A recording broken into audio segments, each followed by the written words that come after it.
हम तो कहेंगे कि 15 के साथ साथ जो बाकी 4000 छात्रों को जो परेशान किया जा रहा है वो तमाम छात्र बहुत आएंगे और हम लोग यहीं पर रहेंगे और सरकार को स्पष्ट रूप से कहेंगे कि चाहे अगर भ्रष्टाचार के खिलाफ लड़ना है तो हम लोग उस लड़ाई के दरमियान में अगर हथकड़ी भी पहनना पड़े, हटवार भी जाना पड़े तो हम लोग जाने के लिए तैयार हैं। लेकिन इस राज्य के अंदर ऐसा अन्याय होने नहीं देंगे। चूँकि इतिहास में ऐसा आंदोलन पहला है कि आंदोलन का परिणाम से ऑन द स्पॉट JSSC के ऑफिशियल वेबसाइट में आता है और 28 तारीख का और 4 फरवरी का एग्ज़ाम को रद्द किया जाता है। लेकिन आज 8 दिन हो गया, आज तक आखिर क्यों एक भी गिरोह को पकड़ा नहीं गया?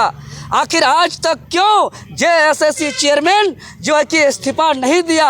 और JSSC चेयरमैन स्पष्टीकरण देते हुए कहता है कि आवेदन से लेकर परीक्षा फल जारी होने तक सारे जिम्मेवारी एजेंसी को है। अरे ये तो यही बात है। आज देखिए, पूर्व मंत्री रमेश सिंह मुंडा का हत्या होता है तो उसका बॉडीगार्ड को जेल में सड़ा दिया जाता है। मतलब अगर चेयरमैन का देख रेख में अगर चेयरमैन के जो है कि वैकेंसी निकलता है और वहाँ से अगर किसी भी प्रकार का भ्रष्टाचारी होता है तो इससे मुकर नहीं सकते हैं अध्यक्ष। ये तो हम भी कह सकते थे कि मेरे आह्वान पर जो है कि आंदोलन हुआ था, उपद्रवी करने वाले तोड़ फोड़ को हम नहीं जानते हैं तो इससे हम नहीं मान सकते हैं। 31 तारीख का जो भी भीड़ हुआ था उसका हम जिम्मेवारी लेते हैं, लेकिन तोड़ फोड़ का नहीं। देवेंद्र जी, क्या वीडियो फुटेज के आधार पर उन उपद्रवियों के खिलाफ आप मामला दर्ज करवाएंगे? जी, हम आयोग के चेयरमैन के खिलाफ जरूर मामला दर्ज कराएंगे और हम आयोग को इस चीज़ के लिए हम एकदम जिम्मेवारी पूर्ण कर रहे हैं कि आयोग के प्रति हम मामला दर्ज कराते हुए कहेंगे कि यह जो भी उपद्रवी हुआ और जो भी भाड़े के लोग आए, जो भी असामाजिक लोग आए, हम तो ऑन रिकॉर्डेड कहते हैं कि JSSC का CCTV फुटेज जारी किया जाए। 15 नामजद में से एक भी ऐसा स्टूडेंट नहीं है जो आयोग के गेट के अंदर भी गया है। एक भी ऐसा स्टूडेंट नहीं है जो आयोग के कार्यालय को और न ही आयोग के गाड़ी को जरा सा भी क्षति किया है और न ही कोई पत्रकार को अभद्र व्यवहार किया है। 15 नामजद में से फिर भी एक तरफा क्यों कार्रवाई किया जा रहा है? मतलब जिस प्रकार बिरसा मुंडा का उलगुलान के दौर पर, भगत सिंह का क्रांति के दौर पर, निर्मल महतो के आंदोलन के दौर पर जिस प्रकार कुछ ईमानदारी पूर्वक जो राज्य के हितार्थ और कल्याण के लिए जो लड़ाई लड़ते हैं, उसी पर कार्रवाई करने का एक साजिश और षड्यंत्र रचा जाता है। चिन्हित करके नामचित चिन्हों को गलती करे कोई और कार्रवाई करे कोई और। मतलब आप ये कह रहे हैं कि जिन्होंने भी यह किया है उन पर कार्रवाई होना चाहिए? बिल्कुल होना चाहिए। हम कभी भी असंवैधानिक और गैर कानूनी काम का समर्थन नहीं देते हैं, क्योंकि ये कोई पहला आंदोलन नहीं है हमारा। राज्य के अंदर बड़े से बड़े आवास का भी घेराव आप लोगों ने किया और आप लोगों का कभी इसमें खून भी बहा, लेकिन जहाँ तक मुझे याद है आप लोग कुछ नहीं किए थे। बिल्कुल, देखिए, मात्र ये पुलिस का रिपोर्ट के अनुसार 11 केंद्रीय पुलिस बल और 4 नामकुम थाना से 15-16 का संख्या पे पुलिस प्रशासन तैनात थे, जबकि हम लोग पूर्व सूचना दिए थे। और जो है कि छात्र की संख्या हजारों हजार की संख्या में था। 11 बजे से 3 बजे तक कोई ऐसा घटना नहीं घटा। मतलब छात्र हमेशा से धैर्यता का परिचय दिया, छात्र हमेशा शांतिपूर्ण का परिचय दिया। लेकिन उस भीड़ को भड़काने के लिए पेपर लीक का गिरोह जो 5 अरब 500 करोड़ से अधिक का, और साथ ही साथ ये तो एक CGL में 500 करोड़। अगर हम यही एजेंसी की बात करें तो ये कई एग्जाम लिया है, PGT का लिया है, नगर पालिका का लिया है, लैब असिस्टेंट टेक्नीशियन का परीक्षा लिया है। अगर CGL में इतना बड़ा स्कैम हो सकता है तो कहीं ना कहीं बाकी परीक्षाओं में भी जो है कि इस तरीके का स्कैम और बड़ा घोटाला किया है। या अरबों अरब रुपया का घोटालेबाज को गिरोह को बचाने के लिए आयोग जो है कि अपना सुनियोजित प्री प्लान के तहत कुछ गुंडों को भेज करके हमें बदनाम करने की साजिश किया जा रहा है।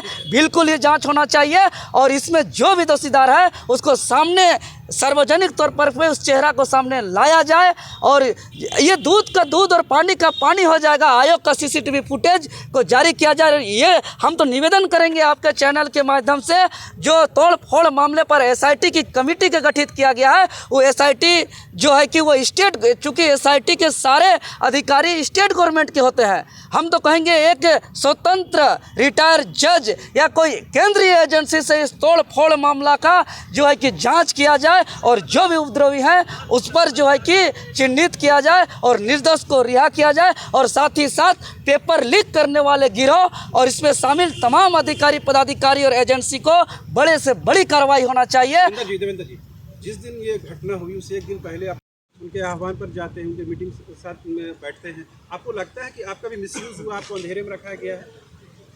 देखिए, मिसयूज तो हुआ है, ये तो परिणाम बता रहा है जो घटना घटा, लेकिन अभी किसी कोचिंग संस्थान या किसी व्यक्तिगत पर टिप्पणी करना उचित नहीं लगता है, क्योंकि हम लोग हर आंदोलन में कई कोचिंग संस्थानों का बहुत सहयोग भी रहा है। हम लोग मिलजुल करके आंदोलन हमेशा करते आए हैं, लेकिन कहीं न कहीं सवाल इसलिए खड़ा होता है क्योंकि एफआईआर दर्ज, जो नेम्ड एफआईआर हुआ है वो एक तरफा हुआ है। एक तरफा एफआईआर होना कहीं न कहीं बड़ा सवाल खड़ा होता है और ये इसका जो है कि गहन जांच होना ही चाहिए। और अगर कोई भी कोचिंग वाले, कोई भी संस्थान वाले, कोई भी शिक्षा संस्थान वाले हो या आयोग की तरफ से हो या मिली भगत पेपर लीक का गिरोह हो, कोई भी हो, अगर भीड़ को भड़काने का काम किया है तो उसके ऊपर जांच होना चाहिए। और अगर जो है कि आगे आकर के लीड कर रहे हैं और लीड करने के बावजूद भी सार्वजनिक तौर पर उसका नाम एफआईआर नहीं है, तो इस पर भी जांच होना ही चाहिए। जिस नंबर से फ़ोन आपको आ रहा धमकी में, क्या वो नंबर एसआईटी को देंगे आप? फ़ोन पे मेरा धमकी नहीं आया, चूँकि मेरा फ़ोन एक दिन पूर्व यानी 30 तारीख से ही मेरा फ़ोन ऑफ था, जब से जेएसएससी कार्यालय का घेराव था। चूँकि हर आंदोलन से एक दिन पूर्व रात्रि को मुझे जो है कि डिटेन कर लिया जाता है, ऐसा कई आंदोलन में पूर्व भी हो चुका है। 21 दिसंबर को भी जो है कि हमको डिटेन कर लिया गया था एक दिन पूर्व ही, और यह गंभीर मामला था, इसलिए मुझे उपस्थित होना परम आवश्यक था। इसलिए हमने एक दिन पहले ही सारे मोबाइल को जो है कि बंद करके हमने जो है कि बहुत ही जगह 8 घंटा 9 घंटा में जगह बदल बदल करके हम रुके थे, क्योंकि मेरा पहुंचना जेएसएससी कार्यालय में पहुंचना ज़रूरी था। और धमकी जो आया वो बुलेट पे कुछ लोग आकर के धमकी भरा गाली गलौज देते हुए जो है कि कहा उन्होंने कि बहुत बड़ा आंदोलनकारी बनते हो, कौन छात्र तुम्हें बचाएगा, ये ऐसे करते करते धमकी भरा बात देते हुए जैसे ही हम लोग उसका फ़ोटो वोटो लेने का कोशिश किए, तब तक वो लोग जो है कि भाग के निकल गए। यह भी बहुत गंभीर मामला है, चूँकि और इसको लेकर के आज 8 दिन तक हम किस हालात में बिताए, कहाँ कहाँ छुपे, ऐसा स्थिति में आएगा कभी जीवन में हम नहीं सोचे थे। ऐसा स्थिति परिस्थिति में हमको बिताना पड़ा। आधी रात को कहीं इसका घर में, कहीं उसका घर में, कहीं झोपड़ी में, कहीं पुआल का कुआं में, कभी अलग अलग जगह हम बहुत ही मुश्किल दौर से इस 8 दिन को बिताए। क्योंकि उस समय सरकार भी अस्थिर था, इसलिए अब हम कहीं भी अब छिपने वाले नहीं हैं। अब हम प्रेस के माध्यम से ही हम सरकार को आमंत्रण करते हैं कि आ करके अगर लगता है कि लोकतांत्रिक देश में भ्रष्टाचार के खिलाफ आंदोलन करना गुनाह है, भ्रष्टाचार के खिलाफ आंदोलन करना जो है कि कसूर है, तो हम स्वीकार करते हैं। हम जहां भी जाना पड़े उस सारे चुनौती को हम स्वीकार करते हैं। योगेश बोलना चाह रहे हैं? योगेश